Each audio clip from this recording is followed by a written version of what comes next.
Oh, the weather outside is frightful. But inside is so delightful. It's Christmas in July. Let's review. Let's review. Let's review. Want more? Look for Season 4. Bum. Yes, that is right, folks. We are back with yet another Christmas in July. This time we are talking about The Flash, the man in the yellow suit. It is the first Flash Christmas special, the season 1, episode 9, I believe. Right, Dragon? I believe so, yes. Yeah, 9. Okay. Cool. So, Dragon, this definitely, like, watching this again, I gotta say, like, okay, like, it's time for me to watch season 2 now. Like, yeah, I remember why I love all these characters, especially Joe. Dragon, there's a moment with Joe at the end of this episode that I just melt over it, man. But there are so many good moments. Oh, I melt over it. You know there are so many good moments like that with Joe all throughout. There's always going to be good scenes like that with Joe in this series. Oh, man. Yeah, just Jesse Martin. So yeah, Jesse L. Martin. Oh yeah, I know. I remember him from back in the Rent days, back when he was in musical theater. That's where he started out, if you can believe it. Yep. Anyways, so we are getting into it, Dragon. Like I said, I watched most of season 1 on the bus going to and from San Francisco. So yeah, that's where I got it. Then, you know, when I stopped going to San Francisco so much, I stopped taking the bus, and so I just need to get into the routine of actually watching the show at home, because I was kind of caught in that system, right? I was kind of caught in that system of like, okay, just The Flash is my bus show. So Dragon, let's get right onto it then. Perhaps just because it's like in the middle of the season, we should provide a little bit of context for the story, just so the folks know, and so just a little refreshers briefly. Can we make a Carlton Cuse cameo? Fine. Previously on The Flash. Okay, so just a few things to go over here. Of course, this it's kind of a funny tradition in the CW. They call it the Arrowverse. I just call it the CW verse. Just kind of makes everything a little simpler. But basically, there's this tradition that every mid-season finale is a Christmas episode. Mid-season, okay. So this was the basically all the reveals and like saying, "Hey, stay tuned." And that's always the Christmas episode. So the gag. Did that carry over to like Legends of Tomorrow and Supergirl as well? To be fair, Legends of Tomorrow, I know they had a Christmas episode for season 2. I can't remember if that was the mid-season or not, but I'll say for like the main, for Flash and Arrow, they always do that. Flash and Arrow, it's always a mid-season. Supergirl had holidays, and I'm pretty sure their mid-season. Was it Christmas? It was a Christmas or a Thanksgiving. They always have like a holiday for the mid-season. Okay. So I'll admit, just mainly for Flash and Arrow, it's always the tradition with Arrow is that it's always a terrible Christmas for Green Arrow, because it's like all the bad stuff happens for Green Arrow on Christmas. So it's always a terrible thing for Green Arrow. It's always a big thing for the Flash. It's kind of the juxtaposition. And interestingly, Flash was introduced in Arrow's season 2 Christmas episode. Right. So just in the course of the season, what kind of leads up to this, just we have pretty much the origin of the Flash. He's getting up and running. He meets Harrison Wells and the Star Labs crew. They're just very by the numbers, like they're metahumans ever since the event that gave Barry his powers, and we got to stop them so they don't cause damage. Justifying the purpose of the Flash and the mystery that's building to this episode, all the stuff that comes to a head in this episode. We, the audience, know Harrison Wells is a bad guy. We don't know all the ins and outs. Exactly. We don't know all the ins and outs. Like we know there's a theory is that, okay, he's the Reverse Flash, and this episode really kind of brings all that to a head, and it makes you question, is he the Reverse Flash? Is he not? We know Harrison Wells is evil. He's cooking something up on the side, but we love Harrison Wells even though we know he's doing stuff on the side. And essentially, I think that's the majority of the whole ball wax. Also, Barry likes Iris, but Iris is with Eddie Thawne, who, Soap opera! Yay! Yep. So, essentially that. Just the point is, what I've heard, that's kind of like from what I've heard, the CW verse would be like perfect if it weren't for these like soap opera romance subplots. At many a time, yes, many a time. Again, the end of season 1 probably would be perfect if you got rid of that. Yes. Yeah, because I mean, look, like I appreciate the Iris stuff. Like it's, you know, I get it. I get where it's coming. It takes up too much screen time, man. That's the problem. That's the problem. Anyway, so let's. Yeah. So let's. I'm not saying in this episode in general. I'm just saying like kind of like in this episode, it's a big moment, so you know it deserves to get a good chunk of screen time for it. But for my I'm just money, saying in general. For my money, I'd say Flash season 1 is still looking back on it. Just we've looked back on like kind of breaking down Flash episode twice. Unfortunately, let's just say the first time covering my favorite episode did not go so well. Tiki, is this your favorite episode, or is that another one? I thought you told me once this was your favorite episode. I could be misremembering that. But. I will say this: the Joe moment at the end is my favorite moment of season 1. Okay. That might be what I told you. Hey, well, I don't know what my favorite episode. No, I think my favorite episode is. We're kind of getting off track here, but I think my favorite episode is the one where the paradox happens and there's all that time stuff going on. Right.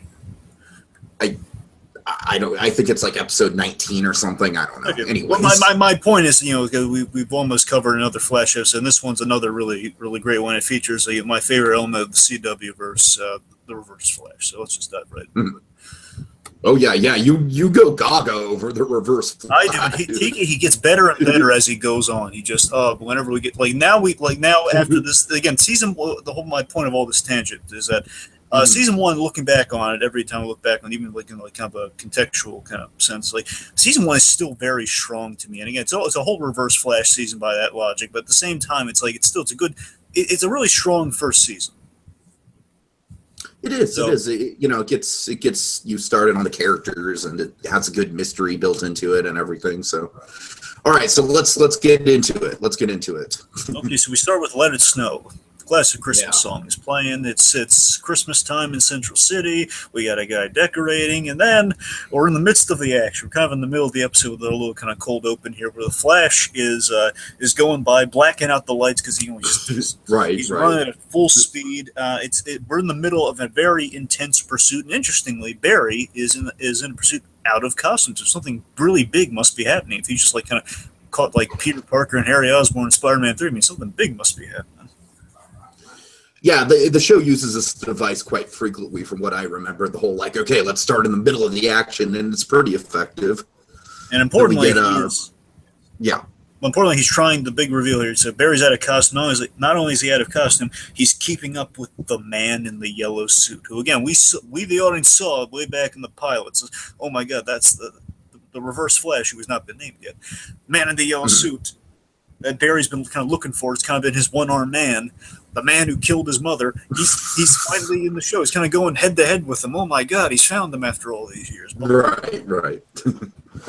Okay, so we flash back to one day earlier. We see Joe and Barry decorating the tree. God, I just love Joe and Barry in this episode, man. It's so good. It's so good.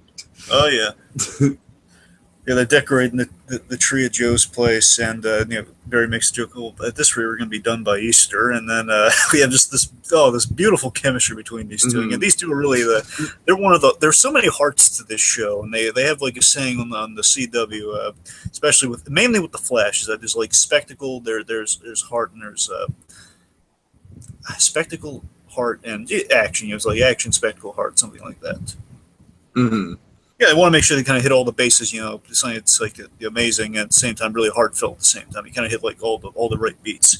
And Jesse Martin gives Grant Gustin a look of like don't even, and then he just with super speed, he decorates the tree, and then Joe has the perfect line. You have it. The only red suit dude I want in this house right now is Kris Kringle. Got it. And we have just this fun bit where Barry rolls his eyes and he undecorates the tree, and then Iris enters saying, "Hey, why isn't the tree decorated?" But she comes bearing Nog. Nog. Not just any Nog, Tiki. She comes bearing the best. Oh God! Product time! So, folks, Grandma Esther's famous eggnog. Folks, do you need a beverage around the holiday season that's going to keep you primed and ready and really just a hair tipsy? Maybe more than a hair, but let's not drag the FDA into this. The FDA into this, it's just it's a little light on the bourbon, says Grandma Esther, and her definition of light science can make the whole family happy. I can just imagine in the commercial, like Joe just like, I always loved your definition of light. Gives a little wink to the camera. Yeah, kind of like the Chuck Berry, kind of like the juice with Chuck Berry. Right. All right. Oh man, so many places we could go with the Grandma Esther's thing, but that's anyways. So yeah, and as I said, I just love the adorable like Joe, like I always loved your definition of the word light. Right, so Joe then gets a call from the DA, which basically is kind of like in the context of the show. Hey Joe, we need you out of the scene. Okay. Right. It's like, I gotta admit, let me say this just about the Flash as a there are definitely tropes that this show adheres to and cliches that this show adheres to. I mean, let me get this out of the way, just to address the Flash as a whole, where it kind of stands nowadays and where it seems to be going sometimes. That there is not a very let's just say there's a very discernible decline with something like Arrow. A very discernible decline with Arrow ever since it's kind of gone past season 2. With the Flash, seasons 2 and 3, it's not a problem. But the thing is, I mean, it doesn't. The show is not hurt. It's not inferior. It's not inferior in quality. It's more noticeable. We see you see flaws in formula. That's the thing. You see a few flaws in the logic, and more so, you see the formulaic elements, which are not bad. They're just noticeable. That's the only kind of thing going forward in the Flash. I think people will notice that it's not as tightly knit as it is with the Reverse Flash plot of season 1 as it is going forward. Sure. So I just want to get that out of the way. So Joe's out of the room. Barry and Iris exchange gifts. What happens? Mm-hmm. Let's see. So Iris gets a replica of her mother's wedding band that she lost on a school field trip. They say in Houston to the zoo. Oh, they're so zoo cute. In the 5th grade. They're so cute finishing each other. Why can't these and whatnot? Why can't these two kids get together? That's my question. I just don't know. So let's see. So he puts it on her, hooks it on from the back with the necklace. They hug, and she fears that her gift sucks. As Barry opens it, it is a new microsleeve. And I like kind of this humble gift from Iris. You have kind of the classic trope of a Christmas gift exchange. It's the best one on the market. She did her research. Yeah. Again, Iris gave her the old couch tray. She got something he knew he would need. Yeah. So Barry loves it. Yeah, I believe he means that. Oh, this is cool. I can use that. Yeah, sure. And then Eddie's at the door. Eddie Thawne, Detective Eddie Thawne. Let's just say has a very important role in this series. Oh yeah. Well, it's kind of I'm saying, he's very unassuming. He starts out within the context of everything. Like I remember Dragon. When I was in the middle of the season, I was like, I've got to say, I'm really liking Eddie Thawne. At first, I just thought he was going to be the jerky boyfriend. As did I. And episode 1, that's what I thought he was. Right. I don't know. I started liking him about halfway through season 1. But anyways. Right, so Eddie's at the door, and of course, Eddie and Iris, they're really hitting it off. And again, to be fair, Barry, when he got his powers, he was knocked out for a couple months, and that's when Eddie and Iris, again, even in that first episode, again, Eddie was kind of a jerk that Iris had no interest in, but again, getting to know him while Barry was, indisposed, it's to his chagrin. Barry can't catch a break. He's kind of the Charlie Brown of this special in many respects. Mm-hmm. So poor Barry, he has to endure Eddie joining in on the tree trimming. Oh, boy. And again, Eddie's not a bad guy. He's just oh, shucks. No, but it's kind of like the moment's ruined. You know what I mean? Well, I guess I can't have this moment with Iris anymore. We have this guy in the picture now. Meanwhile, it's Christmas at Star Labs. So, yeah, I love how he brings the thermos of the egg dog. And there was let me address the beauty of season 1 here for the moment here. It relates to this episode very, very much. Again, a lot of payoff is in this episode. We got to address this. And of course, we have the wonderful Tom Cavanaugh as Harrison Wells, and Tom Cavanaugh. Hopefully, we're going to discuss the cinematic opus that is Tom Cavanaugh and Patrick Fabian in a Christmas movie together at some point in the future, hopefully. But in all seriousness, the cinematic opus, yes. Well, again, the small screen cinematic opus. I don't know if I want to split hairs, but the point is, maybe down the line. Who knows? Maybe down the line. But in all seriousness, Tom Cavanaugh, I've seen a bunch of things. He can be a character actor at times, but like I saw him in Blue Bloods once. But I've seen him again. The guy's a really good actor. He plays multiple layers very well. I mean, he plays just kind of like the lovable kind of mentor to Barry Allen, but at the same time, if you really in the brilliance here is that he's like the best rewatchable element of any episode or this season as a whole, because his lines, if you really pay attention to them, they indicate a sinister nature to him, as we the audience kind of pick up on. Oh yeah. Which is brilliant because Barry says, well, here's like a little gift for all you guys have done for me. And then of course Harrison Wells comes at him with, "You've been the gift for us, Barry." Of course, a gift for Wells because Wells needs him to get back to the future. Of course, a little minor spoilers for this because we know where we're going with this. Harrison Wells, of course, is definitely the Reverse Flash. Oh yeah. Okay. So yes, he gives him the thermos of the eggnog.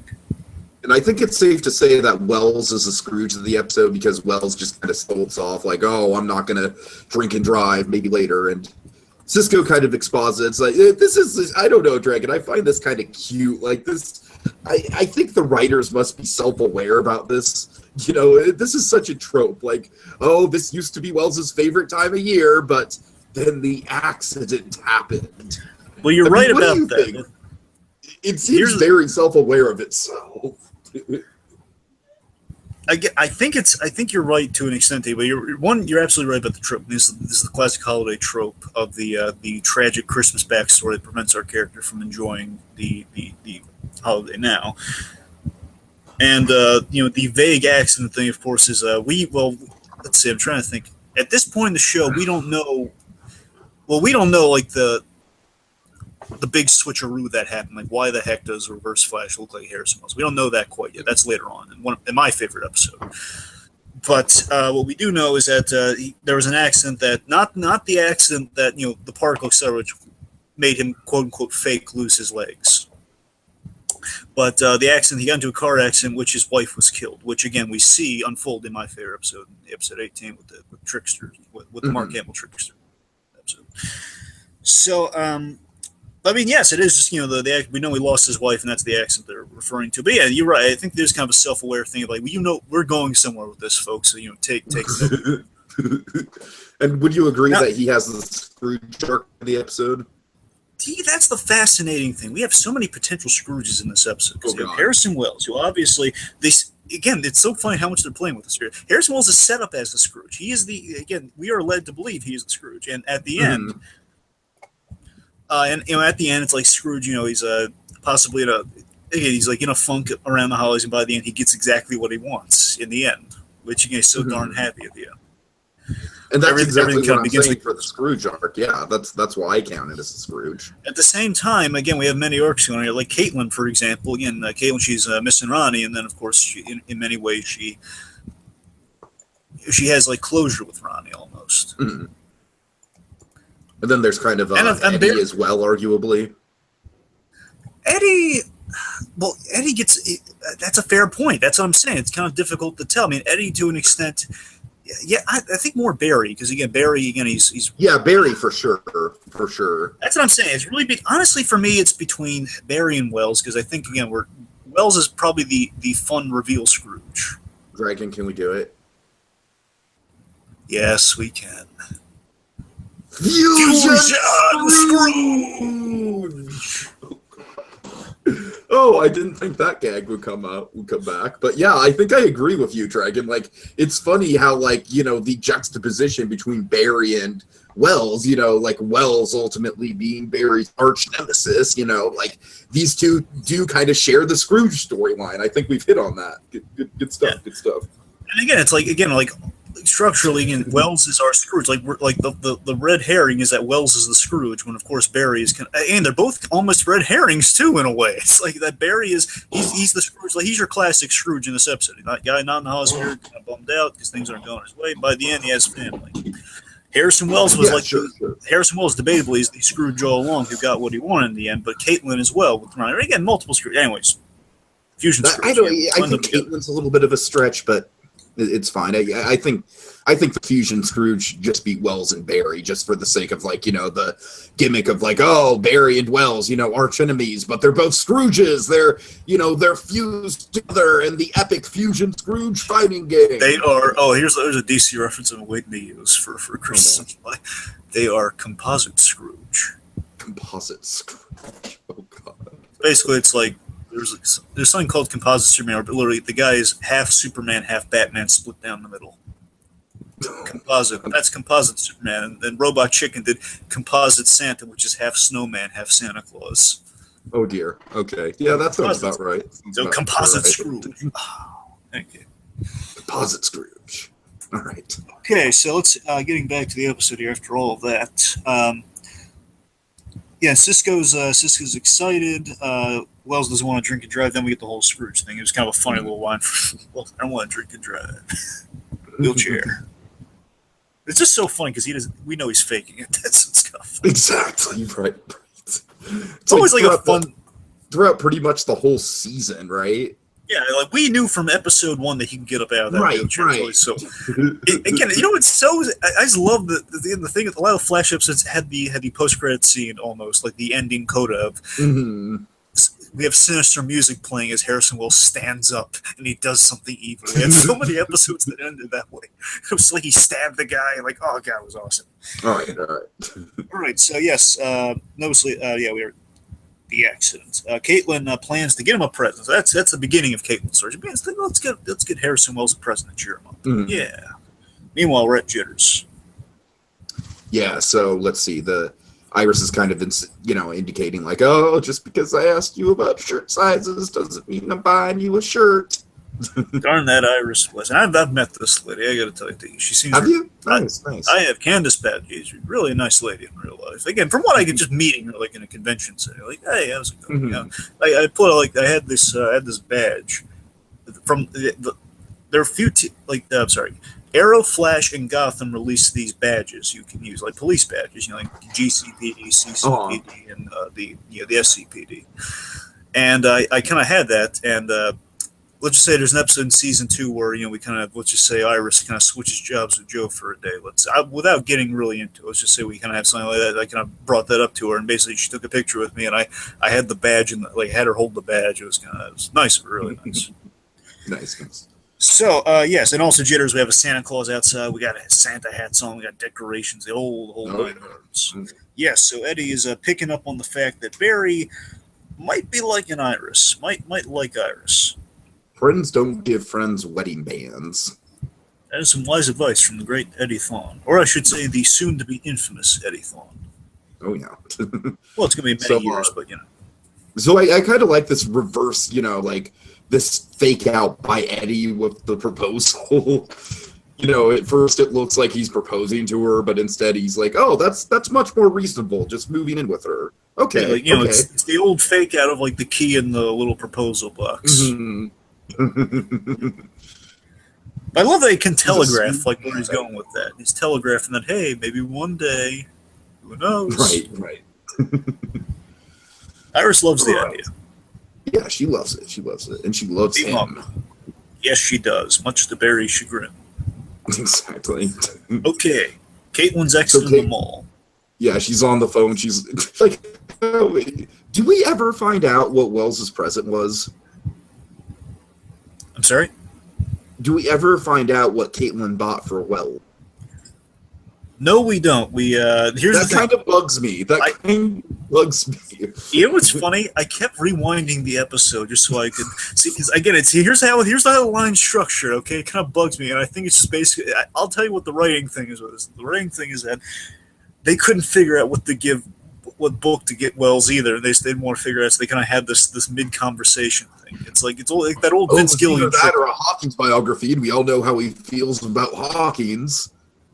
Yeah, that's the line. And again, it's like I love knowing these little tricks ever since I've listened to that Better Call Saul podcast from Vince Gilligan say. And of course, we come at the end of a scene. That's how you, instead of going through a whole list and a whole montage, you say, And that's the last one. Phew, that was a long day's work. Right.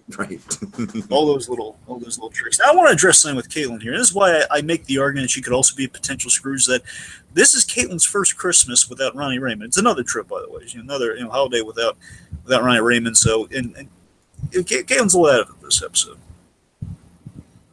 No, I mean, I hear you. I just, like I said, just for the sake of what we're establishing. Oh, yeah, sure. Yeah, I'm down for that. I'm just addressing that's where I'm coming from. That's where I'm weighing the case. No, I hear you. Moving on. But again, still a holiday trope, like first Christmas without a loved one. Okay. And you know what else is a holiday trope, Dragon? What? The awkward and bitter reunion of a loved one around the holidays. There we go. So, much like as told by Ginger. True. Very good. Cookie points for Tiki. Yeah, all right. I love cookies. So we have a so we have a figure in the shadows of this parking area, and then we have a homeless man who is identical to Ronnie Raymond. Caitlin Snow's fiance, who supposedly died in the particle accelerator explosion. Yep. So she pursues the mysterious man, and that mysterious man becomes another famous DC character who is on Legends of Tomorrow now, but with a different body. I won't get into semantics on that. The point is, it's Firestorm. Basically, DC's Human Torch, from what I can tell. That's Tiki. Here's a funny thing with his name. He doesn't actually use fire. It's like molecular fire. He controls science, all right? He can change the matter. Okay, here's the thing with me in the show, Dragon. Really like the characters on the show. I really like the dynamics and everything. I really like the sci-fi storytelling. The thing I don't like about the show is the pseudoscience mumbo jumbo that they come up with. To me that's the show's biggest weak point. I mean, look, he is using fire in the episode. I'm just saying he can do more than just the fire. We learn that later on. We don't just start off with it's just molecular fire. It's when we in Legends of Tomorrow, then we get more molecular tricks and stuff like that. But he is using. He's somewhat of a Human Torch right now, somewhat. Somewhat, I mean, especially at the end, but we'll get there. Yeah, that's what I'm saying. Again, just the guy can he can set his head and his hands ablaze. Firestorm. Okay, so then he flees. She flees after she's again former love of her life, head on fire. I don't remember him doing that. Scurries away. Meanwhile, at Mercury Labs, and oh boy, well, I'm sorry, I'm jumping ahead, but yeah, we're at Mercury Labs right now. We have a guard asking, this is kind of some fun little guard chit chat here. The guards are asking the scientist, "Can you hint at what the big project is?" And this to me is a beautiful introduction to the man in yellow here, where he says, "I can give you." It gives him a hint: the future. And then they are interrupted by an intruder. They lock down the facility. Scientist is behind the barrier glass, and then the man in yellow enters. And he just straight up murders these people. Yeah, he snaps their necks at super speed. He scares the bejesus out of the scientist, so the scientist can get an idea on him. And he leaves. Oh, yeah. Right, so then we cut to the next bodies. Sorry? I said we cut to the next day with the bodies, like Barry and Joe are eating the bodies. Right, yes. Crime scene, yes. Barry's telling Joe this was a super speed murder. Just to boil it down when he's kind of getting at with all the... Thank you for boiling it down. Thank you. Yes. Eddie gets the description from the scientist that it was a blur, much like the Flash, which sounds a lot like the Flash. And by the way, just at this point in the show, it's corrected in this episode, but all the episodes leading up to this, Eddie was kind of the somewhat of the J. Jonah Jameson, kind of thinking the Flash was, he was a little bit. I could see that. Yeah. Yeah, it was like that, or like early again. Just funny. I feel like the show did it. I feel like his arc was really, really satisfying through the season of slowly warming up to the Flash. You know what I mean? Yeah, because again, like super speed meta and all these guys, and this is the point where he at the end of this episode he learns what a meta is, and now he's on the right path now. But the point is, he just thinks he's forming an anti-Flash task force right now. And I probably should mention that the episode right before this, that was the big Arrow Flash crossover where Flash turned evil. Where Flash turned evil for a time, and Arrow had to stop. And because of that, that's what really fueled the Anti-Flash Task Force as well. So misunderstandings and such. Mm-hmm. Okay, let's see. Yes, crime scene, a man in a yellow suit. That is the more specific description. And, of course, this is a big thing to Barry and Joe for very different reasons. This drives Barry like right into Scrooge mode. Yes, it's the man who killed Nora Allen. He's back. Like, oh my god! And then Joe reveals. I like that Joe reveals this on the spot instead of like keeping it a secret. He reveals it on the spot because that, and we saw this in the show by the way, that the Reverse Flash at the end of an episode, he visited Joe, took all the evidence he had on the Allen case, and he threatened. He told Joe to he told Joe not to investigate or else he'd kill Iris, which of course that's a very serious threat. And again, this guy, let me illustrate the difference here, folks. It's not like threatening Mary Jane with, "Hey, I'll kill Peter Parker if you." It's far more of a serious threat here. Where again, like the Reverse Flash, Barry, again, the man who instantly could psych out Barry the fact that, "Hey, I killed your mother," and then secondly, "Hey, right. I'm Reverse Flash, and I could easily beat you," as we see many points in this episode. Mm-hmm. So again, you don't want to mess with Reverse Flash. You understand Joe's fear. Oh yeah. And this, of course, it just gets Barry just into a funk. He's just in this. He's got a dark cloud hanging over his head throughout a lot of the episode. Yes. Meanwhile, we have a classic scene in Flash with the Star Labs team to stop the Speed Psycho, and of course Cisco and his classic character motif. He keeps coming up with the names, and he specifies that's not a name. That's not the name we're going with. Speed Psycho. I'm workshopping it. Cisco also with the candy can, Cisco's always doing something. Right. There's a candy can in his mouth, and this scene like a cigar. Okay, can I ask you something, Dragon, just out of morbid curiosity because of the whole Cisco OCD thing? Yes. I hate to even ask this, I really do. At any point in Season 3, does he have a fidget? I'm sorry, does he have a what? A fidget spinner. A fidget spinner? I don't know what that is. You don't know what a fidget... Okay, never mind, forget I even asked. All right. Just so you know... your audio has been, I can hear you, but I don't know, some points I think you not cutting out, but maybe stalling a little. Okay, I probably should have brought that up sooner, but okay, I'll work on it. Oh, wait, hold on. How's that? I think that's better, right? I guess we'll see how it goes. Okay. I hope it's better. I just, the problem was I was accidentally using my webcam microphone, and now I'm using my, Well, it's not the microphone. I think it's well, it's fine. We'll keep going. Anyways, yeah, I'm all right. Sorry about that. Yes, let's see. So Joe's asking Wells about Mercury Labs. What's the Mercury Labs? Well, basically, why was that place singled out? What's going on there? And basically, Wells gives the bona fide about the Mercury Labs, and this is really cool here. What they did here, and we've done this a few times in this Flash show. I'm so proud of them for doing stuff like this. Where Wells goes into the backstory here that Mercury Labs was a competitor of Star Labs until Star Labs' major setback being the particle accelerator.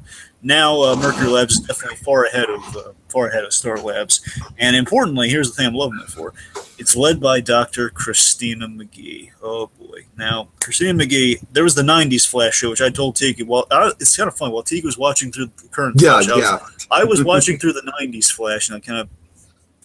And basically, we pull 3 actors from the original Flash series, and we always work them into this show. And it's really nice how we work them in. Of course, John Wesley Shipp is Barry Allen's father, Dr. Henry Allen, in this show, who played the Flash in the '90s show. Oh, okay. Dr. Christine McGee was essentially she was a one-man Star Labs. Instead of all these characters, it was one character, her, and she assisted the Flash. She patched him up, she helped him with his speed, and also there was kind of a budding love interest thing going on there. And we brought back the same actress and the same character name. She just works for a different person, and she has history with Harrison Wells. We just kind of added, and we use the old photo from the '90s show in like the thing Harrison Wells pulls up with the pictures of her, and of course Mark Hamill. Nice. Mark Hamill is the trickster, of course, big reference there. So those are the main three. Okay. Okay. Let's see. Cisco finds. All right, so Cisco finds, like, looking through the files and stuff from Mercury Labs, they dedicated $500,000 to prototypes for technology. It's $500 million, Dragon. $500 million with a It B. is. Yeah. $500 million. $500 million. All right, $500 million. So Cisco is dedicated Cisco finds they dedicate $500 million to prototypes for technology of the future. Of course, future being the operative word with Reverse Flash. Mm-hmm. Wells realizes that it's tachyons. I love how he's playing this because he knows exactly what it is. Just, well, I'll be. It's tachyons. Right, exactly. He's like, oh, gee whiz, gee williker, golly gee. Now, just for the folks out there, tachyons are like little particles that make time travel possible. Kind of like flux capacitors, but they're like little particles in air. Gotcha. Well, it's an oversimplification, but little particles. No, the reason why I just there's so many little scientific things like that on the show. It's hard to keep track of them all. And that's real science, though. Theoretically, tachyons are like things that can make time travel possible. All right, that's cool. That's cool. Okay, so anyway, and the point of tachyons here, so basically it's exposited. Tachyons will make someone could make someone invincible. Because, again, you can control time, which is really dangerous and a fun payoff we're going to see at the end of this episode, especially if you could devise. And I love how Wells is getting into this. And, of course, Wells basically saying, here's my plan with no one the wiser. If someone could devise a matrix to harness the power, you could travel faster than light. Exactly what Wells wants to do. Right. All right, so Barry has a plan. We use whatever Mercury Lab has as bait. Well, and Wells says, I like that plan. Wells and Cisco are preparing a trap. Solid plan. What's All going right. on? See, we get Iris and Caitlin and wait, what's the shop called? Jeepers? Jitters. All right. It's all right. it's like it's fast. It's like you get jitters. Yeah, gotcha. So let's see. So Caitlin's asking Iris about if she has, because of course Iris runs that blog on MetaHumans, and so she's asking Iris about the man whose head and hands burst into flames. Iris offers to send everything she found from the blog to Caitlin, and that's all good. And then Iris kind of drops a question like, "Hey, Barry's weird. Is there anything that I should know?" And, now remind me, Dragon, does Caitlin know anything about Barry and Iris? Because I honestly couldn't remember. I don't think she does. Well, again, I think Caitlin's mainly concerned about, Iris doesn't know that he's the Flash, and I think that's what Caitlin's kind of concerned about. Gotcha. That makes sense. Again, I'm not sure, how much of the relationship. I mean, she so can probably figure that's it more out. kind of why she's dodging around it. Yeah, that's because of the Flash thing. All right, I gotcha. Okay, and basically Caitlin says, well, nothing that I'm aware of, but you should really ask him yourself if you're concerned, Iris. Mm-hmm. Helpful advice. Solid advice. Okay, so Barry meets Tina McGee. And again, I love the sense of history. Sorry I don't share your excitement, Dragon, but I appreciate your excitement. So Barry meets Tina McGee for the first time. She comes back a couple times in the show, mainly in the first season, but, she comes back a couple times. And, again, I love the sense of history she has with Wells that's it kind of captures the magic of the 90s show with stuff like that. I don't know how. It almost feels like a continuation of the 90s show. Where maybe after the '90s show, Wells came along. Maybe not, but it feels like it feels like a nice show without logically continuing because it makes it would make no continuity sense. But it's just fun, because she mentored the show, right? Yeah, and it feels like what you're describing. It feels like this could be a continuation, even though logically it makes no sense as a continuation. It feels like. So she has history with Wells and the ideas, and we get into a reason for that down the line. Essentially, the reason down the line is that she was familiar with the actual Harrison Wells, but this is the fake Harrison Wells. So that's why she feels like she's got so distant, has bad memories of Harrison Wells. It's not the guy she remembers. Just them explaining it a little bit there. Okay, sure. They ask her to use the tachyons as a lure. You know, get the speech the criminal all trapped and everything. And then Wells, this is hilarious. Wells tries to sweet talk her. Basically, sweet talk her into a deal here with the Kavanaugh charm, and it's so wonderful. The Kavanaugh charm, oh yeah. And again, this seriously, I mean that with Kavanaugh charm, because this is exactly what Tom Kavanaugh brings it so well. Because again, he's such a trusting guy. You would trust this guy, wouldn't you? No, and you're right, Dragon. That's the great thing about the Wells character throughout season 1 is like we know from the pilot that this is a bad dude. This is a dude who, at the very least, is keeping some pretty sketchy secrets. You know what I mean? But you never know. It just gets worse and worse.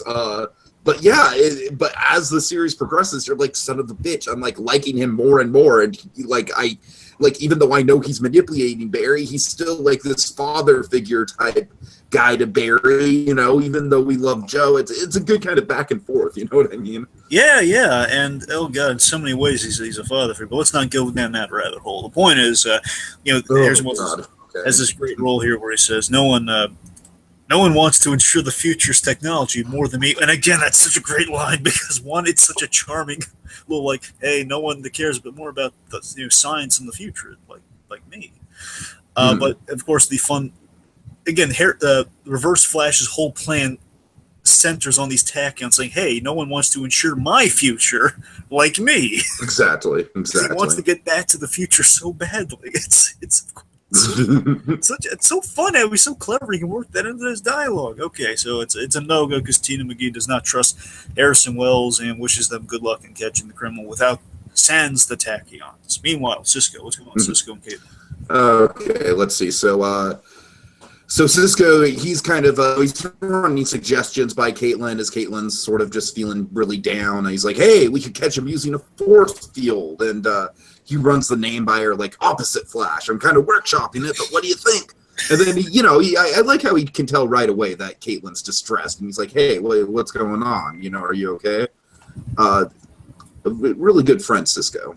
And so, of course, Caitlin's telling him how she saw Ronnie, and Cisco's kind of rationalizing like Ronnie died, he evaporated, like, remember? And Caitlin's like, no, I saw him, I know it was him. Yeah. And she needs his help, so yeah. Yes. Okay, so we get a heartbreaking holiday flashback. Well, I don't know if it's actually around the holidays. Yeah, not really around. Well, I really don't believe it was around the holidays. But it'd be great if it was, because then Barry and Wells would have the the whole like tragedy thing around the holidays. Anyways, I really don't think it is. But I consider on the rewatch, I was like, I questioned it, but I realized they would have really made it more apparent if it was Christmas.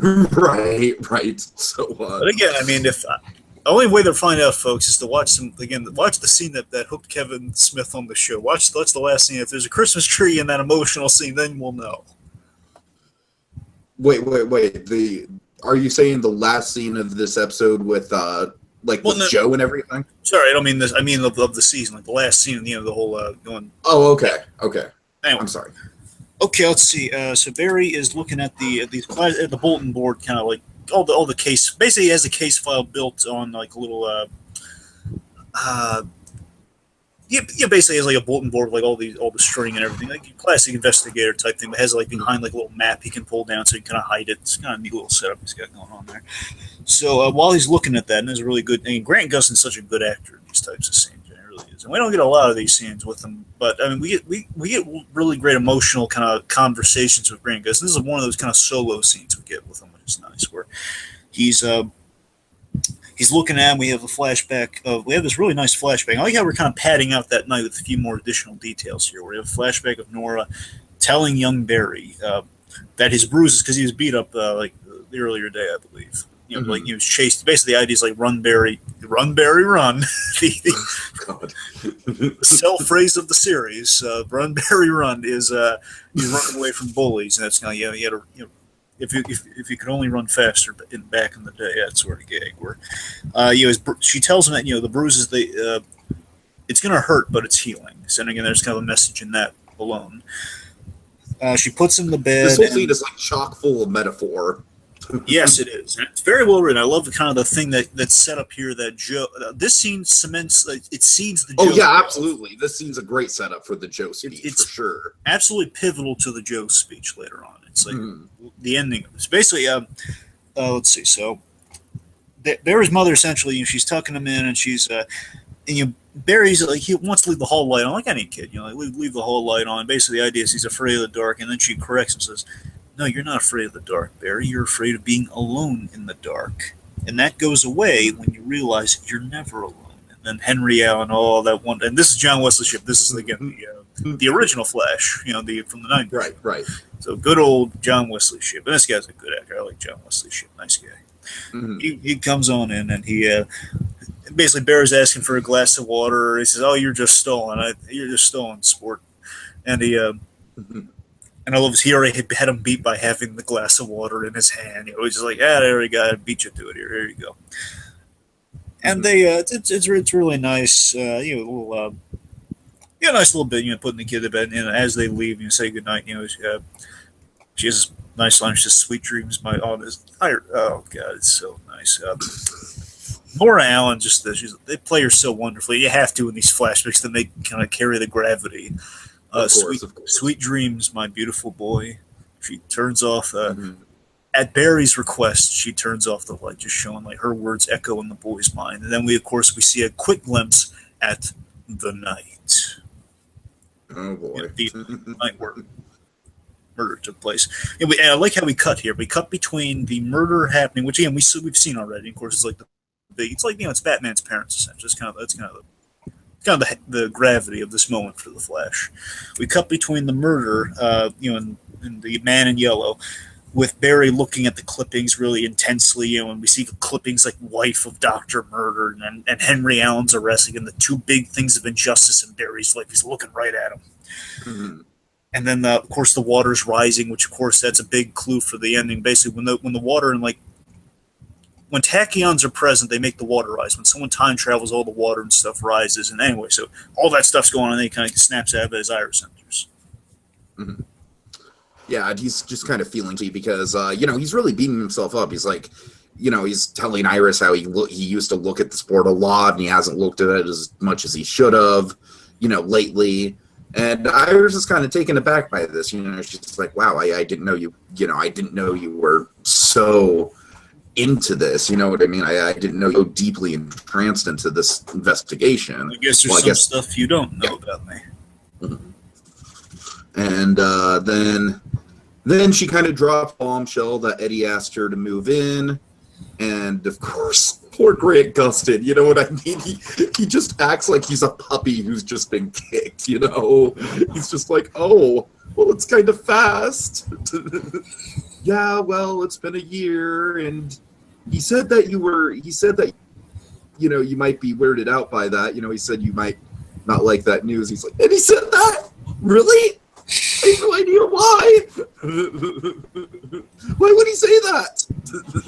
Yeah, basically he's denying that he's denying him acting weird lately, and then liking Iris. He's denying it. Weird. I acted even more weird, essentially.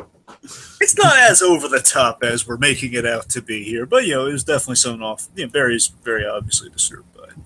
Oh. And years of basically Barry kind of rationalizes by saying, well, the years have gone by fast, even while he was in kind of speed coma. Yeah, exactly. He didn't realize how far along they were, and then we just how far along you guys were, and of course Iris saying, yeah, and that's what I told him. So yeah, we're all good there. And Iris is just so oblivious to it, though. You know what I mean? It's like we, the audience, can tell that inside he's just like, fuck, And Iris is just like, oh, Barry, I knew you'd say that. That's what I told Eddie. Oh, you're my BFF. That's as much as I love season 1, Tegan. I love season 1. That's one of those things that's really apparent. That Iris just really doesn't get it. We were figuring out Iris in season 1, and now basically when she's in on the loop, that's when she greatly improves with that sort of stuff. I can see that. And again, I really feel they should have put her in the loop earlier in the show. I think that would have really helped him. I mean, I do think they had storytelling purposes for not putting her in the loops, and I appreciate that. But I think you're right, probably for just the benefit of the drama, if anything else. Yeah. Okay, so Iris leaves, and then again we're lingering on poor Barry. just that long poor shot of him sighing. It's just like, oh God, your heart goes out to him.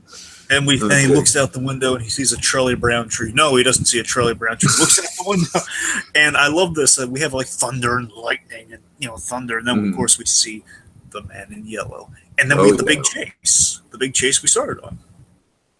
Yeah, so it makes sense. Like, of course, if he sees the man in yellow, he's not going to waste... he's not going to be like another superhero in a red suit who's going to waste time changing into a costume. Well, potential Uncle Bens are being murdered. Right. Oh, I love that theory. So Barry is he's finally confronted after the chase. We saw they kind of reach a stopping point for a moment. They get some conversation going on. Barry confronts the man in yellow after all. He has a powerful scene. Oh my God, Grant goes and he's finally getting to play like the scene. There's like one of those like Batman. It's like a Batman Joe Chill scene. Like right. Awesome scenes here. You were there that night. You killed my mother. Why? If you want to know why, you're going to have to catch me, Flash. Yes. And of course, then we keep linking up with the opening with all that stuff here, and then we get to now we're at the football stadium. Boom, boom, boom. This is a really, really good set piece, I must say, for an action scene. It's like a speed coliseum almost. Yeah. So let's see. So again, I love that all the electricity from them running around is kind of lighting the power a little bit. It's two speeds. Yeah, no, I really like this location because, like you said, there's just a lot you can do with it visually. Like, this really stands out as one of the best fights of season 1, I think. I think what they realize, and we kind of have this built with Star Labs at the same time, is that we have a not an oval shape, but we have like an area where basically you can run around the sides and then you can like go in the middle somewhere. That's kind of your main. Exactly. That's kind of your really that's the one of the best kind of purposeful settings you can have with the Flash fights. You can run around, you can also say stuff and kind of fight it out in the middle. It's like it's kind of good. It's clever that way.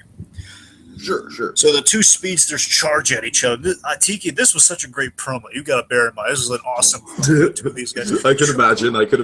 It's basically saying next week in the holiday episode of The Flash, and it ended on that shove, like the two charging at each other. Like, oh. So the two speedsters are charging at each other from across the field. And I wrote my notes there. I just want to get out there. This is how you make football cool, in my opinion. This is how you make football cool. Yeah, pretty much. And unfortunately, the man in yellow he wins as he tackles and taunts Barry. It's again more like a Charlie Brown deal. He flips him on his back, just like it is pretty much like a Charlie Brown football move, right? Then he says like a mocking line, like Lucy does when he says, "Not fast enough, Flash." Then the chase continues and the pursuit continues, and it continues through the stadium, like all the backstage of the stadium, all through the seats and everything. They fight back. They're back on the field. They're fighting it out. This is when they're really like trading blows and stuff here. Where who are you? And Barry's asking, "Who are you?" You know who I am, Barry. We've been at this a long time, but I'm always one step ahead. Yes, he delivers 5 super speed punches and tosses him across the ground, and at the end, it's a really cryptic clue he gives him there. You know who I am. Which is, again, his Reverse Flash is just so darn cocky. He really is. Right. He's just like, hey, I'm under your nose. You don't even know it.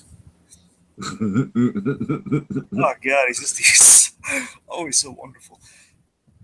Again, and this is kind of something we're kind of talking about now with like the Justice League trailer. Again, this right here, this is Barry's first fight with a speedster. He's never had to go up against a speedster before. Yeah, sure. It was a first for him. And again, he's not trained for a fight with the speedster. I've got to say, the Justice League stuff is, like, it's going to be really weird. Like, they're going to have a tough act to follow with, like, the dynamic, Barry and his father in prison and everything. Like, seeing that in the trailer, it's like, oh, man, deja vu, right? Well, I heard they cut that stuff out.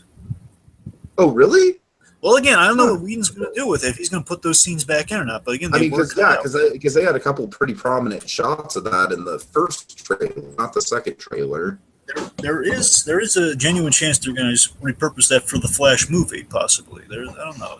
That anyway, Flash movie is just. Oh man! I got to tell you though, after what I'm going to be. Let me say this though. The last thing I'll say about the Justice League thing is that after rewatching this, just reminding myself of my love of Reverse Flash again.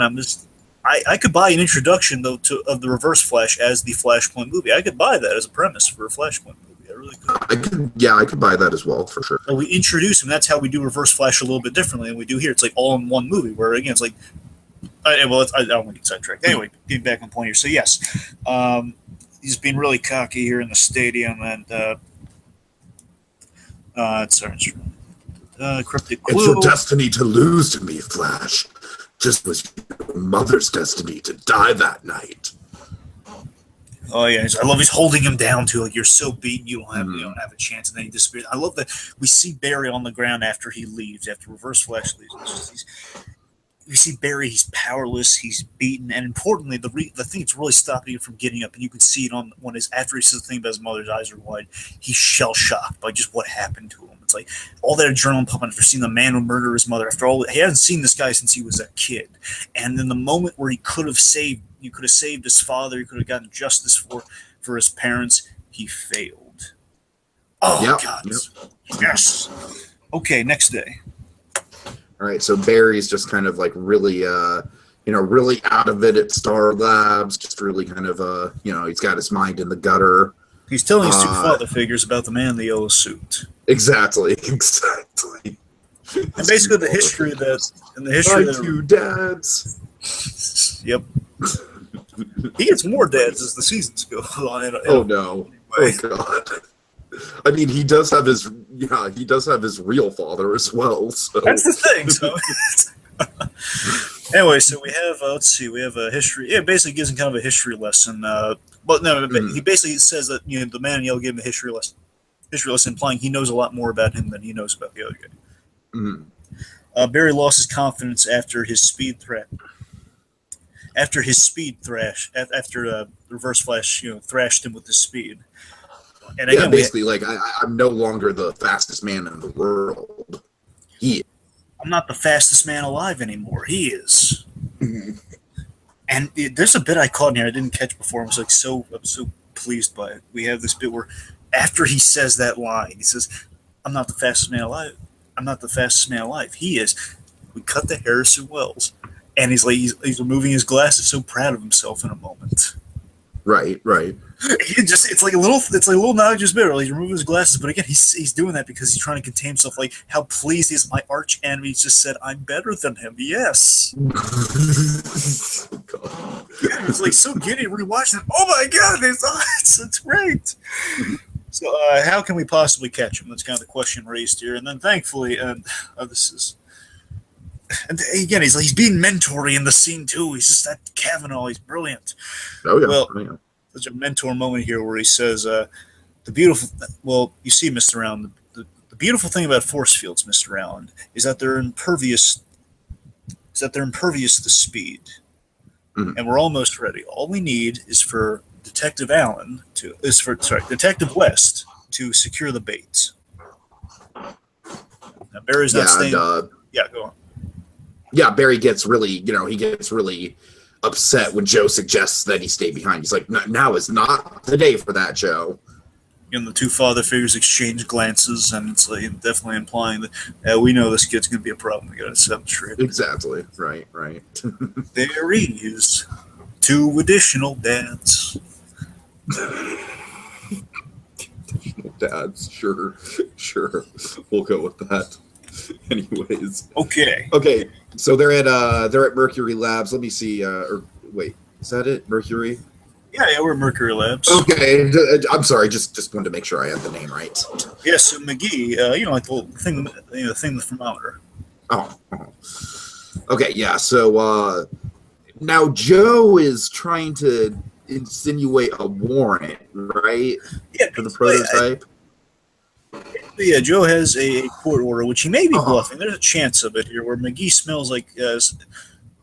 Essentially, McGee smells Wells all over this plan. All over it.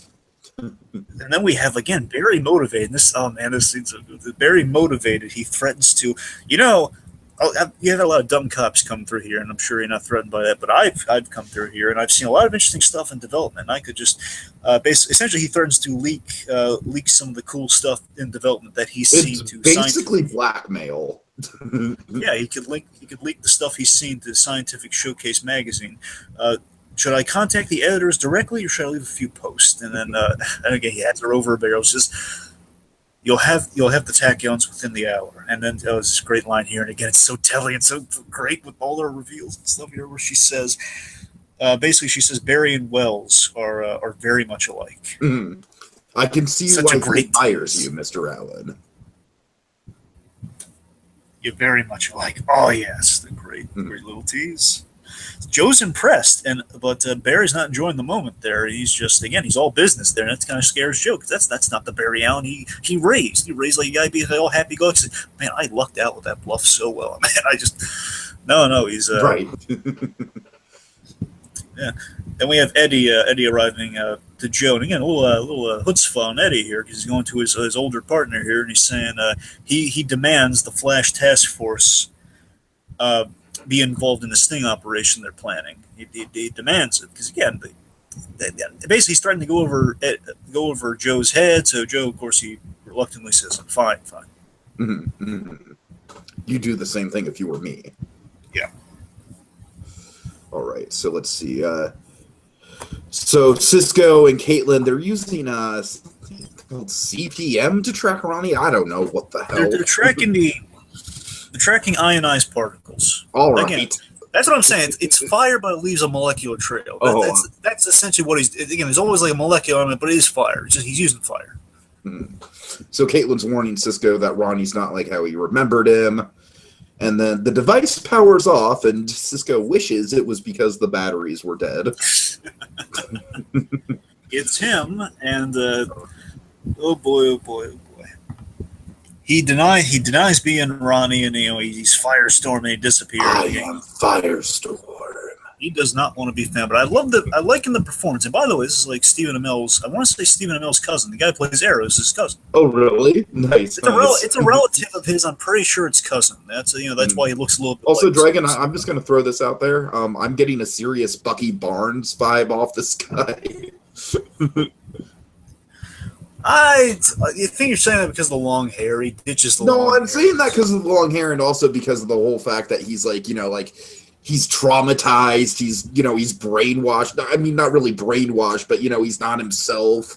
I don't know. You don't see that at all. I kind of see it, but you and I both know it doesn't last that long, so that's why. Yeah, right. Yes, the long hair does help with the Bucky comparison. I'll admit. Okay, let's see. So following that again, he's Firestorm. He disappears. I do like the acting here, where he basically, you can see like when Caitlin's like putting her hands around his head. It was very dangerous, by the way. Putting her hands around his head.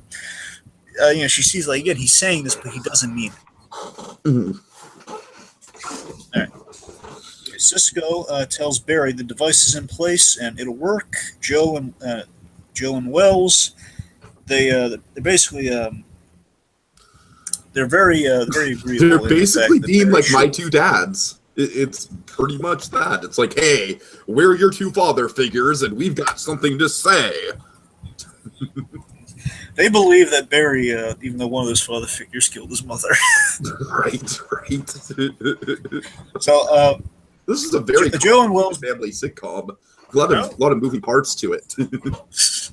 So Joe and Wells believe that Barry shouldn't be here for the sting operation. Shouldn't be here for this because he's way too close for it. And how can you not agree with him?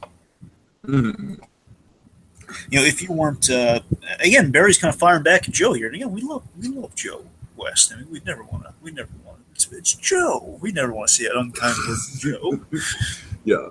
But again, Barry's kind of firing at him with a he has a point. If you weren't so scared, Joe, I could have prepared for this better. We could have been ready for this. You withheld information. And of course, and it's so fascinating. That is a good point. It's such a great master manipulator thing here. Wells defends Joe. Of course, he's the one who threatened Joe in the first place. Wells is defending Joe. For you can understand why he's protected Iris. That's how good I am. I said. Uh, and of course, you can't catch him. Not in this state. Mm-hmm. Firing back at Barry here, and of course Barry has this line here. This man stabbed my mother through the heart and sent my father to prison. This is my fight. And then, oh my God, this is Jesse L. Martin here. He steals this right here where he says, Not today, son. Nobody calls him son in that because that's what they. Well, that's nice. Barry storms off because he can't say anything against that. Darn it, he's got me over a barrel. Right. It's kind of like the equivalent to like, I'm not mad, I'm just disappointed. Yeah. Anyways, okay, so Caitlin and Cisco, this is a really sad scene for Caitlin. She's talking about, this game she would play in her head about like what she'd give up for a minute with Ronnie, her career, the rest of her life, and her home. And now that she has that minute, it's just awful. She just thinks like, I just wish he would have died that day. What does he become? That's just such a real thing. And I like Cisco's like, we'll get him back for what? So we can like, put him in a cell like all the other maniacs. Oh man, just not yeah. I see what you mean about the Scrooge thing with Caitlin. She's just not in a good place. But of course, Cisco, he's a good friend. He's there to comfort her. So good stuff. Anyways. Okay, so Barry, I really like how this episode's structured, where after Barry kind of gets banished from the mission, he goes on sort of like a whirlwind tour, you know what I mean, to make amends with people. I'm sure this sounds like a broken record, but this is another beautiful scene. It is. He starts with his father. He's just very remorseful. Of course, his father's in prison. They're talking, behind the glass and everything. So Barry's, he feels like he's screwed up. He finally found the man in yellow. He had him, but he couldn't beat him. He got away, and he was so close. And oh god, I think the line that cements it is every day you've spent in here has been because of him until today. Now you're in here because of me. And I'm so sorry. Mm-hmm. And Henry's telling Barry that Henry comes at Barry here with. This is really nice here. He tells Barry, this is such a good father, this Henry Allen. Even behind the glass, such a good father. Henry tells Barry it's not his fault. And that everything, again, really kind of helping his son here with some advice. You're saying, everything you've done for the past 14 years is because me and your mom. You became a CSI, you moved in with Joe and Iris, basically pointing out that, he knows his son, so he knows that he loves Iris, which is nice. Oh, yeah. And basically pointing out that you never pursued her and had a life with her because of us, because you've been haunted by us and been trying to do right by us. And basically what he says here is, now it's time to let it go now, Barry. Now it's time to let it go now. Mm-hmm. Move the man on. with the yellow suit has taken enough from us. Oh. Don't let him take any more. Oh, that's beautiful. It's good writing. It is. Really good writing. And so Barry takes that advice, and he might not be the most finessed with said advice, So he goes to Iris, who's doing some award-worthy tree trimming. And Barry just gets right into it. He's like, I love you. I loved you before I even knew what the word love meant. My mom died, and then I had to go live with the girl that I had a crush on. And so, of course, Iris is just stunned at this. And Barry's just going over, like, so many times I wanted to tell you, when I left for college, when I got back from college, all the Christmases, all the birthdays, all the nights we spent talking to each other, but I couldn't. And I was just afraid that if I told you and you didn't feel the same way, I'd lose you, and I couldn't lose you too after my mother. And that's the irony. I was so scared of losing you that I did. Good line right there. Good line. I know my timing couldn't be worse. Yeah. Timing couldn't be any worse. I couldn't lie to you anymore. I got it down. And of course, Iris is just stunned. It's kind of like a less dramatic version of the whole Spider-Man 2, confessing to Aunt May thing. It's just like, she just sort of leaves, you know what I mean? She's just sort of like, oh, okay. And yeah, like I said, Barry, taking his father's advice, maybe not the best timing. Obviously, not the best timing. But you know what? I don't fault that. I don't fault that because again, he's been holding it back for.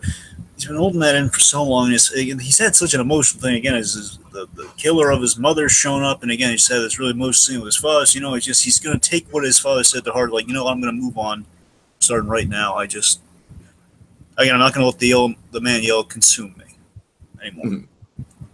I buy it. So speaking of the man in yellow falls through the trap, gets trapped in the force field. So they go, let's see what we've got. Oh yeah, so right off the bat here, here's a scene for you folks. Here's a head scratcher of a scene. I love this scene from mystery context, obviously. So we have, oh boy, so yeah, they catch the reverse flash. Now, importantly, and I love the set of this. So it's basically Cisco sent a pulse, and you'll notice reverse flash isn't there. And we also notice Harrison Wells is in the scene. Mm-hmm. Mm-hmm. And again, we know Harrison Wells has been up to something sinister, and up to this point, we have suspected that Harrison Wells is the reverse flash. We suspect. Now, it's not just like a certain sect of them. Everyone suspected Harrison Wells was the guy, based on that sinister stuff. And again, they have him trapped. And again, we the audience are kind of scratching our heads. And again, Harrison Wells has that line. Let's see who we caught. Him of all people, right. Saying that, just again, essentially, this whole scene is Harrison Wells' alibi, and it's beautiful. Mm-hmm. So everyone armed to the teeth, our four task force guys enter with Joe and with Joe, Wells, and Eddie. And Joe wants answers. Importantly, Joe's looking for a confession. Again, to get Henry out of there. Once he gets that confession, you get Henry out of Dodge. I really like how the reverse flash just completely ignores Joe and goes straight to Well. Now, the reason for this, by the way, is that it's somewhat. I won't get into the reason. I won't get into it. He may not be able to respond, which is why he doesn't tell Joe, which is kind of fun and clever. Okay. I mean, I just thought it was like an ego thing, like, you're beneath me, I'm not talking to you. If I'm right, and I'm pretty sure, if I'm remembering correctly, it was in that reveal in the episode, that Reverse Flash, he had this is a recording. When he's talking to them, it's a recording, and that's why he can't answer. Okay. Gotcha. Which is just, it's clever. So yes, he ignores Joe and he ignores Joe and West. And again, he's addressing Wells. Again, all of this recording and all this talk right now is directing is towards Wells. Again, per the alibi. Dr. Wells, we meet at last. Mm-hmm. Wells is asking, what do you want with the tachyons? My goals are beyond your understanding. I don't know. I'm a pretty smart guy.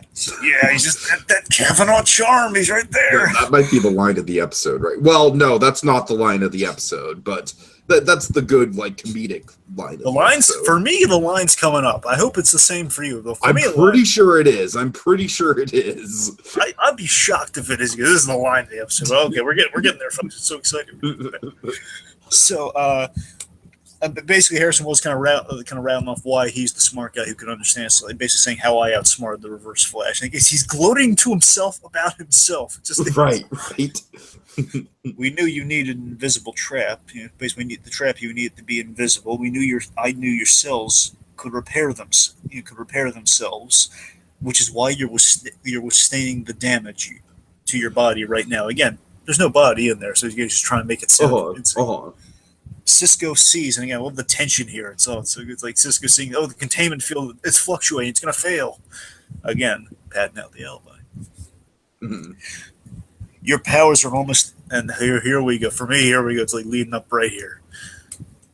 Your powers are almost exactly like that of the Flash. And then here's the line. Yeah. For me, here's the line.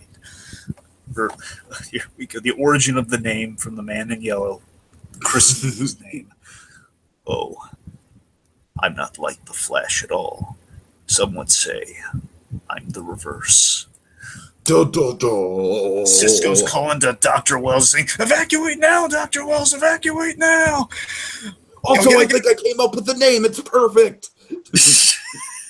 I love that, though, that he didn't come up with the name, though. That he in a way, Reverse Flash named himself. Right. In a way. So yes, they evacuate. Then he just instantly he escapes. He grabs Wells. He's beaten Wells in full view of the CCPD. He's beaten him senseless. Again, the perfect alibi. He's beating the crap out of himself. He can't be the guy. Joe's saying, "Turn off the barrier. Turn off the barrier." But and then of course Cisco has like that. He's in a rock and a hard place. But then he'll escape. We can't let this guy escape. For Barry's sake, our friend Barry's sake, we can't let him escape. But again, we love Dr. Wells. We can't let him die either.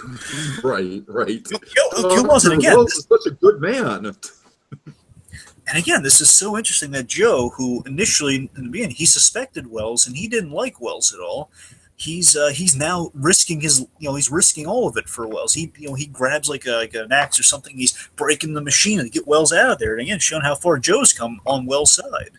Mm. Again, the fool in the grand scheme. Let's see. So yes, Joe breaks the trap to save Wells, and then unfortunately, Reverse Flash. He grabs the tachyons. Seemingly, he escapes. Caitlin texts Barry about the very dangerous situation going on right now. SOS texts him, which means in a few seconds Barry's going to be there. Right. Reverse Flash. They're looking for Reverse. They spread out, find him, and then of course he's there. It's like a shark is in the room. Oh my god, we are gonna die. Reverse Flash. He instantly he kills these four. He kills like the 4 or 5 task force guys. This is a great bit. This is such a great plot bit. He stares Eddie in the face because he just looks at it with that shifting, like basically they vibrate their molecules so it can't be seen to hide the identity. He's staring Eddie in the face, not hurting him because of course if he hurts Eddie, he's not going to exist. Right, exactly. But he's willing to kill Joe there, and that's how. Yeah, he's just about to kill Joe because he grabs Joe and he's about to probably like vibrate through his heart in a second. In a moment, he's probably about to do that. I warned you not to hunt me. He's either going to kill Joe or he's going to kill Iris in that moment, which is right. And the Flash swoops in at the last second to save his dear old fatherly dad. Victor. He takes him outside, like they swirl outside, and then it's in the parking lot of Star Labs. It's Flash versus Reverse Flash. Flash is taking a beating, he's being thrown into a few cars. We have some uppercuts, he unmasked Barry against oh boy, it's such a dramatic scene here. And Caitlin and Cisco are on the outside, they have no idea what to do, they're helpless, they can't help him, he's a goner. And again, poor Barry, and I do like this though, that in this fight, Barry he's getting a little faster because he's getting a little faster as he makes like an uppercut. I'm sorry, I got to back. I'm going to backtrack just for a millisecond here. Okay. Something with the action I want to point out with Barry early on, I guess, in the stadium fight, I thought it was here for some reason, is that Barry throughout the fight, as he gets more and more frustrated, you'll notice he gets closer to hitting Reverse Flash. Like he almost hit the Reverse Flash that one time because he was getting so pissed off at him. And he's like, anyways. Right. So back to this fight. Importantly, he's taking a beating and he's unmasked. Looks like he's a goner. It seems like he might kill the Flash. In grand scheme, he's not going to. We don't know this at this point. Firestorm swoops in. What does he do? Firestorm swoops in and basically gives the ultimate assist. He just kind of, just goes in for the kill. Yeah, he blasts him to the side there. Reverse Flash has the wind knocked out of him, and then our race is not done yet. See you soon, Flash. Disappears. So if you've ever played Super Smash Brothers Brawl, Firestorm is basically an assist trophy. He's just like, all right, I'm going to come in and I'm going to do a cool move and I'm going to finish you off. That reminds me of Thanks, Firestorm. That reminds me of Marvel vs. Capcom. We have like your three guys on the side who's going to help you. Team thing, right. That's probably more appropriate. All right, so then Firestorm, Caitlin, Cisco. Cisco's going to help Barry. Caitlin goes to Ronnie, and then Ronnie tells Caitlin, "Man, these poor 2 kids in love here. It's a shame, don't look for me again." And then, I'm sorry, Dragon. I'm sorry, but he flies off like the damn Human Torch. All right?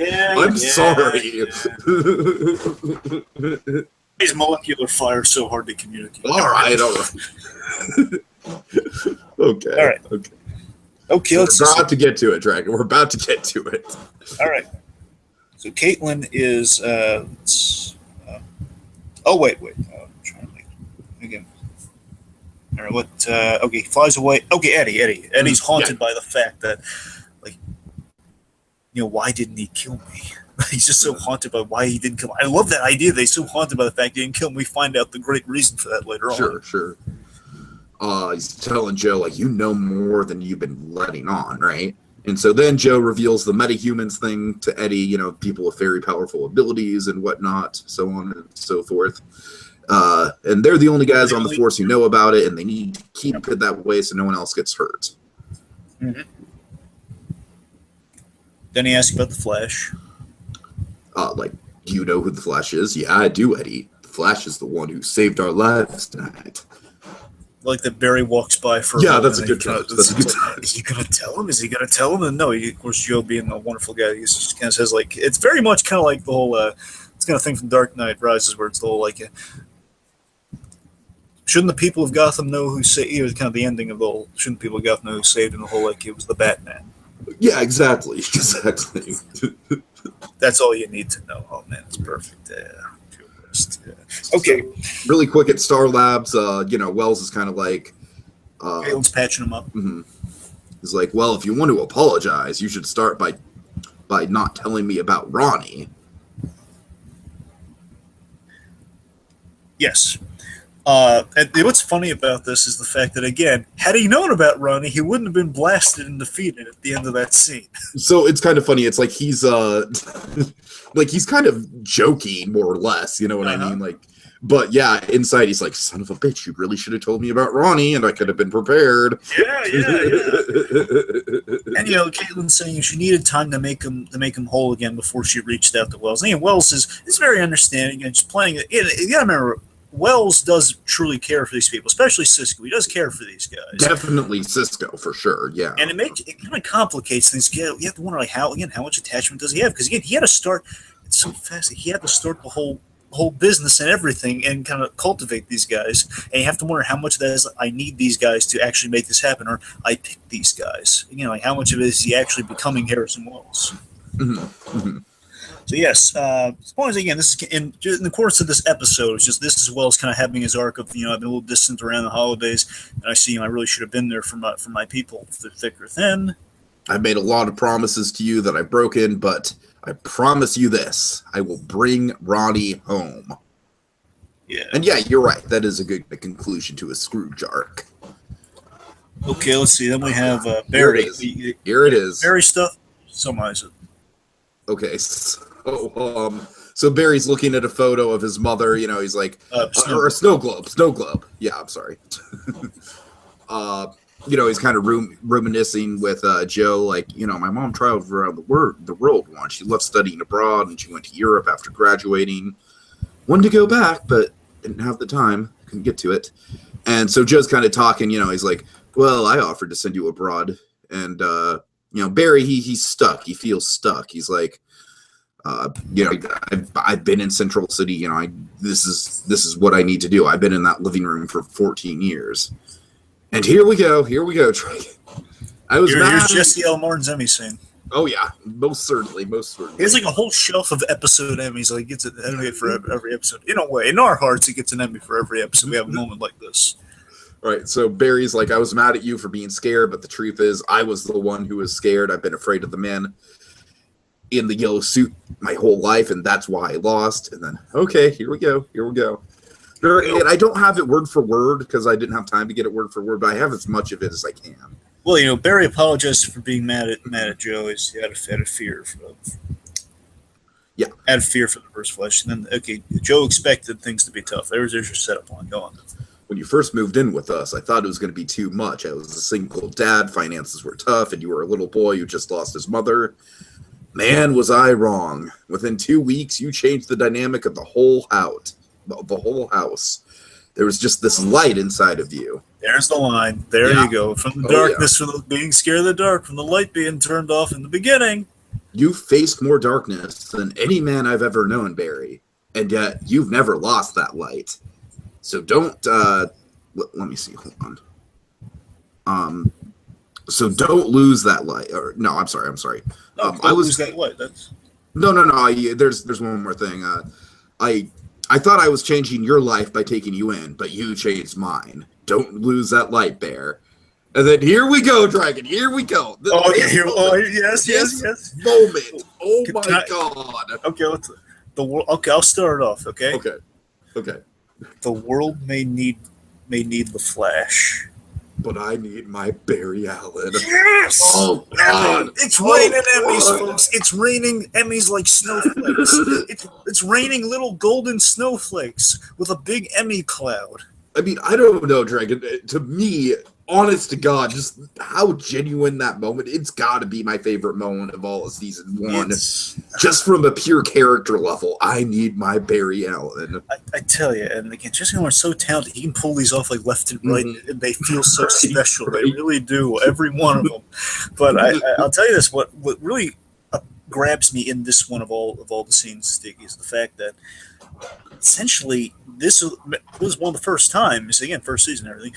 One of the first times, Joe so eloquently and so wonderfully, he basically says, this is why people should care about the Flash. This is what separates the Flash from Batman or Superman. The Flash, Superman essentially, again, I don't want to, again, he's lost his people, but he didn't really know them all because he was a baby. Again, Superman's kind of living the high life. Mm-hmm. Batman, he's got a lot of tragedy, but he's got some money to cry. Flash, he's got a lot of tragedy, a lot of trauma. He's got super speed, but again, it's things don't always work out for him. He's got all this darkness in his past. He has like an unprovable murder for the majority of his life. He goes through all this dark crap. At the same time, he's still all kind of light and jovial. I'm not saying I want to make this clear. A lot of the misconception of the Flash is that he's a jokey guy. He is light and he can make jokes and he can quip, but it's the fact that he's a positive guy. He's not so much like a jokey, snarky, quippy guy. He's a nice guy. Right. Okay, so let's see. So yeah, just excellent moment from Jesse. Beautiful scene. We go to two great little scenes following it. So we're at the West House on Christmas. Have Yourself a Very Merry Christmas is playing. Yeah, I love that song choice for the ending of this too. It felt so good, and whatever rendition they used, it's great. It felt kind of like a coffee house sort of rendition, like a nice like smooth jazz, And we know Joe loves jazz. Oh yeah. All right. So Wells. But Wells attend. Yeah, Joe invited all of them, but Wells isn't up for a social gathering. He was beaten nearly to death, so you understand. Yeah, so that All right, let's see. A bit with Iris and Barry, where basically Barry goes over and he gives Iris and Eddie his blessing on the move. Like, hey, congratulations, you two. And again, you have this little sad bit between Iris and Barry and the fact that she knows that he's not truly happy about this. Right. Why can't we move the stars and get these two kids together? Why? All right, so Joe's like, days like today, Grandma Esther's eggnog seems a little light on the bourbon. You know what that is, Dragon? What? It's Grandma Esther's light eggnog. That's eggnog right, folks. Light. When you need something to take, when you've come across, but not get you slaughtered. When you've come across the time traveling man who murdered your mother, and you need to kick your feet up and you need to lick your wounds. Here's how you lick your wounds around the holiday. You take a big old pipe and Santa mug full of Grandma Esther's special and specially famous eggnog. You take a few swigs. You turn on TV, watch the Norelco shaver ad, and you say, "Life is good." Yes, that's exactly what you do. That's what you do. But okay, in all seriousness, here's what's going on here. This is a fun little bit here, and this is a big reveal for this again mid-season finale. This is a really good kind of climax to the mystery we've been building up. Yeah.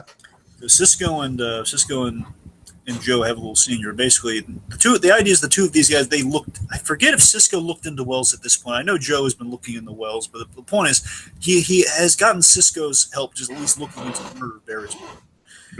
And Cisco realizes, when they revert again, we saw this in that big parking lot fight. He saw the two of them fighting out. And he realized, two different colors of electricity. Barry's, honestly, Barry's is red, Reverse Flash is yellow, but some very.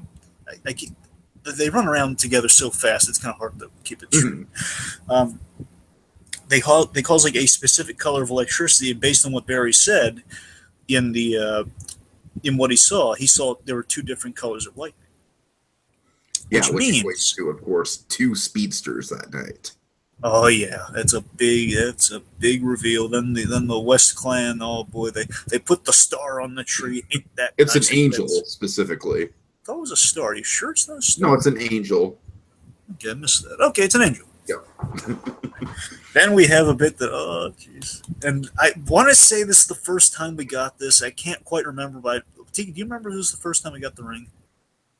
No, I don't remember off the top of my head. I think this is the first thing. This is like a really awesome thing to like pump my fist. Like, yeah, Wells puts on the ring. He puts on the Flash ring because famously, the Flash he will squeeze in the comic books. He will squeeze his costume into a ring. He will like pop it and then he'll super speed into the costume. That's how it goes in the comic. Can't really translate that to live action easily, but the point is, again, another thing the movie could do, the series didn't do. Who knows? Point is, he puts on the Flash ring, which I have a replica of this ring along with the badges, by the way. It's like so jazzed by it. He goes into a secret time room, like the room with all the bumps, where Gideon resides. Gideon, by the way, voiced by the wonderful Miranda Baccarin. Oh yeah. Goes into the time room. He basically sees like an empty. Oh, such a great reveal. An empty mannequin, basically, empty mannequin with a few compartments on the side. He like puts the Flash ring up to a scanner of some sort. And it presents it's a hidden suit and it reveals the yellow reverse Flash suit. He takes the tachyon device, which he has fashioned into a matrix. Basically, he puts it on the suits, and now the suit can time travel and like up his speed. And he has like the best line: "Merry Christmas, Flash." Oh God, so good. Yes. All right. Oh yeah. And that will do it, folks. That was the Flash, the Man in Yellow. Okay, Dragon. Final thoughts here. What do you got? I love this episode. It was fantastic, and it's seriously looking at it. It's a great Christmas. I was worried how this was going to hold up as a Christmas special because I was afraid. And honestly, I'll give a little perspective here. I've always feared that when we got to the CW stuff, that it'd always be me having to explain everything away, and basically when we were out of ideas, we'd have to go to CW stuff. Here we made a change because Tiki. To be fair, I think when we do go to the CW stuff, like I'm gonna when I know that's imminent, I'm gonna try and at least catch myself up. Like when we do Arrow season 1, like the season 1 Christmas special, I'll try and get myself caught up with at least Arrow season 1. So I'm gonna try in that respect. That's the thing. So, I think the way we did this, it really worked out. Just, Tiki has seen the first season of The Flash, and by that logic, this, watching again, it really does hold up as a Christmas special as well, because it's an emotional journey for Barry working on kind of issues around the holidays, and of course, it's it warrants the usual emotion of The Flash, but it adds kind of like a haunting quality to it that you would have around a holiday special. So it does work as a holiday special, and at the same time, it works as like a great big pillar of a story within the Flash's story about this is the reveal of the Reverse Flash, and it's around the holidays. A time of peace is actually the greatest challenge for Barry to face, almost like the beginning of his greatest challenge ever with the Reverse Flash. Yeah, I definitely think this. There might be some episodes near the end of season 1 that just really ramp it up with the time travel and everything like that, but. Oh, yeah. Just for my money, this is definitely, at the very least, this is the most emotionally satisfying episode of season 1. I'll say that much. That Joe bit at the end, just every time I see it, it just kills me, man. It just kills me. It's so, just kiss you with kindness. Yeah, like you said, I think this is a great blend of, they do have the Christmas tropes, and like I said, I'd like to think they're self-aware about some of these tropes. I'd like to think they're self-aware about the fact, Wells is the Scrooge who has the tragic backstory around Christmas, Nope. And I feel like that's kind of a, you can kind of shine, you can kind of see through with that, they're playing on the eggnog. They know that the eggnog is a thing. I'm kind of shocked that we don't see mistletoe in this special, to tell you the truth. Just given all the romantic subplots. How do we kick Barry when he's down further? Hey Eddie, that's exactly what I'm saying. Yeah. Come in here, you. Oh Barry, can you go in the other room and get some more of oh god, famous eggnog while I smooch Eddie here under the mistletoe profusely? Oh man. But yeah, I mean, I really do love it. This episode, Dragon. I would. It's fair to say this is the episode that made me kind of really get attached to the show and these characters. I really, like especially like I think it all kind of comes together really well. The Well stuff, Cisco and Caitlin have a really good subplot together. It's just all it all builds. Of course, Joe and Barry being kind of the big highlight of it for me, and of course the Reverse Flash stuff. It's just all a very very good. A very good climax to the mid-season, if you will. So. Yeah, and I'll say this though: if you're breaking down like the season in 2 parts, this is my favorite episode of the first half, and the second half, it's easily the Trickster episode. If I had to pick my 2 favorites, it was okay. Ones, so. Fair enough. Yeah, I'm in agreement with it. It's a really good episode. All right, so let's go through some of the tropes. Let's see. All right. Before the tropes, let's unwrap some presents. Let's unwrap what we're going to do next time, Dragon. What is it? Let's see, just peeling the paper away a little here. Let's see. Oh, look what it is! it's an old favorite. It's an old friend. It's Mary Tyler Moore. Oh yeah. So we did the first Christmas special, the Christmas with a Hard Luck Kid, which Dragon, if I remember correctly, that was TV Guide's #1 Christmas special of all time. Yes, it was. And so we're gonna do the follow-up to that. Yeah, which I forget the exact name of it. It's not. It's funny. It's not a Christmas story. That's what it's called. It's not a Christmas story. Okay, there we go. All right, so yeah, we will be tackling that next, and then without further ado, let's get into the tropes, Dragon. Okay, let's see. So we have Christmas lights and Christmas lights going out. Christmas lights, of course. What? A lot of tree trimming and decorating and super. Oh yeah, a lot of that. Of course, the eggnog. Eggnog is a big presence this episode.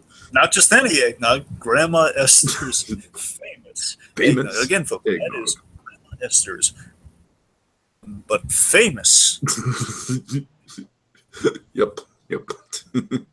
Let's see. Gift exchanges. Yes. Composite Scrooge. Composite Scrooge. Yes. The tragedy around the holidays. Yes, first Christmas without somebody with Caitlin. Let's see. We already tragedy around the holidays. You got that one's good. The bitter reunion with a loved one around the holidays. Yeah, that's a good one. The emotional kind of that emotional Hallmark payoff with Joe and Barry. Yes, that is a total Hallmark moment. It's beautiful. Man in a red suit. Yes, man in the red suit, and also just with the title, man in the yellow suit, kind of a play on the reverse of man in the red suit. Yeah. Let's see. Well, I mean, getting something you've been waiting for a long time with the fact that you said the coveted Christmas gift, didn't you? Or no? No, I have not said the coveted Christmas gift. Let me throw this at you. This could be a coveted Christmas gift because, again, Barry's been looking for the man in yellow for a long time. He got him. Yeah, definitely. There's that. Let's see. Is there... Okay, well, we already went through the Scrooge archetype thing, and it seems to be... I don't know, can you think of... can you think of anything else? Just throwing this out there, a loved one in prison around the holidays. I feel like we've seen that before. Okay, yeah, I can buy that. Yeah, sure. Okay, cool. I did something. I contributed. All right.